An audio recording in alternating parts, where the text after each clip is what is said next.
Regional ring road, future city వంటి ప్రాజెక్టులతో ఇక్కడ కూడా క్రమంగా భూముల ధరలు పెరుగుతున్నాయి. దీంతో ఇంటి స్థలాల ధరలు, ఇళ్ల ధరలు సైతం పెరిగిపోతున్నాయి. అందుకే ఔటర్ రీజనల్ రింగ్ రోడ్డు మధ్యలో స్థిర నివాసం ఏర్పాటు చేసుకోవాలనుకుంటున్న వాళ్లు ఆలస్యం చేయకుండా నిర్ణయం తీసుకోవచ్చని చెబుతున్నారు. ORR, RRR మధ్యలో ప్రాంతాన్ని బట్టి DTCP లేఅవుట్లలో చదరపు గజం 15,000 రూపాయల నుంచి 45,000 రూపాయల వరకు ఉన్నాయి. ఇక కొన్ని చోట్ల అపార్ట్మెంట్స్, విల్లాల నిర్మాణం జరుగుతుండగా అపార్ట్మెంట్లలో ఫ్లాట్ చదరపు అడుగు 5,000 రూపాయలు ఉండగా విల్లాలు 1,50,00,000 నుంచి మొదలవుతున్నాయి. హైదరాబాద్లో ఇళ్లు కొనలేకపోయిన వారు ఇక ఆలస్యం చేయకుండా స్థిరమైన నిర్ణయం తీసుకోవచ్చని రియల్ రంగ నిపుణులు చెబుతున్నారు. తెలుగు రాష్ట్రాల్లో ఎవరైనా సరే చదువు పూర్తి కాగానే జాబ్ కోసమైనా, బిజినెస్ కోసమైనా, లేదా కొత్తగా ఏదైనా కోర్స్ చేయాలన్నా కూడా ఫస్ట్గా హైదరాబాద్ వైపే చూస్తుంటారు. మరి వారంతా హైదరాబాద్ వస్తే హైదరాబాద్లో ఇల్లు దొరికే పరిస్థితి లేదు కదా.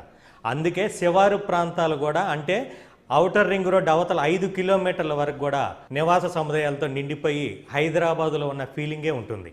ఎందుకంటే ఎక్కడి నుంచైనా అనువుగా వారు వెళ్ళాలనుకున్న ప్రదేశానికి వెళ్ళటానికి ఔటర్ రింగ్ రోడ్ చాలా ఉపయోగపడుతుంది. ఇప్పుడు ఔటర్ రింగ్ రోడ్డు నుంచి రీజనల్ రింగ్ రోడ్డు మధ్యలో విపరీతమైన అభివృద్ధి జరగబోతోంది. కాబట్టి ఎవరైనా సరే ల్యాండ్ మీద ఇన్వెస్ట్ చేయాలంటే ఔటర్ రింగ్ రోడ్డు నుంచి రీజనల్ రింగ్ రోడ్డు మధ్యలో ఇన్వెస్ట్ చేస్తే వచ్చే 5 ఏళ్లలో ఊహించనంత రిటర్న్స్ వస్తాయి. ఎందుకంటే ఇప్పుడు రియల్ ఎస్టేట్ ప్రాజెక్టులు కూడా రీజనల్ రింగ్ రోడ్డు దాకా HMD అప్రూవల్తో వస్తుండటంతో ఎవరు ఇన్వెస్ట్ చేసినా ఖచ్చితంగా రెట్టింపు రిటర్న్స్ అయితే వస్తాయి. ఇప్పుడు కస్టమర్